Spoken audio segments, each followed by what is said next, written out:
Top quality और consistent performance के लिए सिर्फ सिल्वर पंप्स। टॉप क्वालिटी और कंसिस्टेंट परफॉर्मेंस के लिए सिर्फ सिल्वर पंप्स, नाम याद रखना। कौस्तुभ गणबोटे यांचा मुलगा कुणाल गणबोटे सध्या आपल्यासोबत आहे। आपण त्यांच्यासोबत चर्चा करणार आहोत।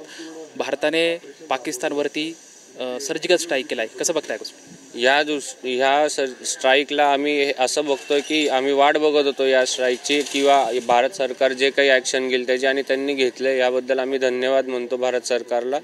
आणि ह्या अटॅकनी खऱ्या अर्थाने ह्या जे शहीद होते त्यांना श्रद्धांजली दिली आपल्या भारत सरकारने असं म्हणता येईल। पण ह्यामध्ये एकच विनंती आहे भारत सरकारला की आता जे यांचे अजून उरलेले सरगणे आहेत किंवा ग्रुपमधले जे लीडर्स आहेत जे या लोकांना इकडं आपल्या भारतामध्ये पाठवतात हल्ले, असे भ्याड हल्ले करायला, तर त्यांनाही घरातनं शोधून काढावा सरकारने आणि त्यांनाही संपून टाकावं।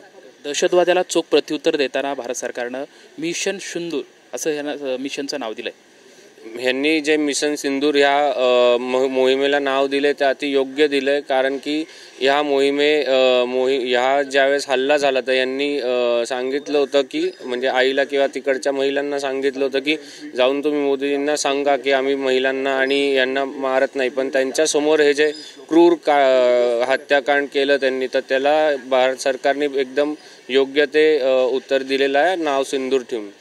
तर तुमचे वडील गेलेत, ही पोकळी कधीच भरून निघणारी नाही, मात्र ज्या पद्धतीने भारत सरकारनं आता पाकिस्तानला उत्तर दिलेलं आहे, या सर्व प्रक्रियावरती कसं बघताय तुम्ही? भारत सरकारने योग्य ते उत्तर दिले आणि आम्ही ह्या प्रतिक्रियेची वाट बघत होतो। आणि आमची एवढीच इच्छा आहे की अजून जे काही त्यांचे हँडलर्स राहिले असतील किंवा जे वरती तिकडं सगळं हँडल करतात त्यांनी त्या लोकांनी यांना त्या टेररिस्टला यांनी संपून टाकावं आणि यांनी परत तोंडवर काढायची हिंमत नाही करावी, हीच आमची इच्छा आहे। भारताने जे प्रत्युत्तर पाकिस्तानला दिले आहे ते अतिशय योग्य दिलं आहे। दहशतवाद्यांनी आता बाहेर तोंड काढू नये, खरं तर हीच भूमिका आपल्याला पाहायला मिळत आहे। कुणाल गणबोटे यांची प्रतिक्रिया आपण पाहिलेली आहे। कॅमेरामॅन अभिजित पिसेसोबत लक्ष्मण जाधव, TVN मराठी, पुणे।